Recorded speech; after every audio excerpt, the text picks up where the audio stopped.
সাবেক প্রধানমন্ত্রী ও BNP chairperson Khaleda জিয়াকে লন্ডনে উন্নত চিকিৎসা সেবা দিতে এয়ার অ্যাম্বুলেন্স পাঠাচ্ছে কাতার। এ ব্যাপারে জানতে কাতার থেকে যুক্ত হচ্ছেন মেহেদী হাসান।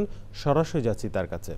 মেহেদী, এই মুহূর্তে আমি দাঁড়িয়ে আছি হামাদ ইন্টারন্যাশনাল এয়ারপোর্টের পাশেই কাতার। দর্শক, আমরা যেমনটি জেনেছি, বাংলাদেশের সাবেক দুবারের প্রধানমন্ত্রী, বিএনপির চেয়ারপারসন, উনি মুমূর্ষু অবস্থায় আছেন এবং তার উন্নত চিকিৎসার জন্য যুক্তরাজ্যে নেওয়া হচ্ছে এবং তাকে যুক্তরাজ্যে নেওয়ার জন্য কাতারের আমিরের রাজকীয় এয়ার অ্যাম্বুলেন্সটি, যার কোড নাম্বার হচ্ছে 319, এই এয়ার অ্যাম্বুলেন্সটি তাকে বহন করবে, বাংলাদেশ থেকে যুক্তরাজ্যে নিয়ে যাবেন। এরই মধ্যে যাত্রা বিরতি হবে কাতারে, কিন্তু আমরা ইতিমধ্যে জানতে পেরেছি এটি যান্ত্রিক ত্রুটির কারণে সেই রাজকীয় এয়ার অ্যাম্বুলেন্সটি বাংলাদেশে এখনো পর্যন্ত পৌঁছায়নি।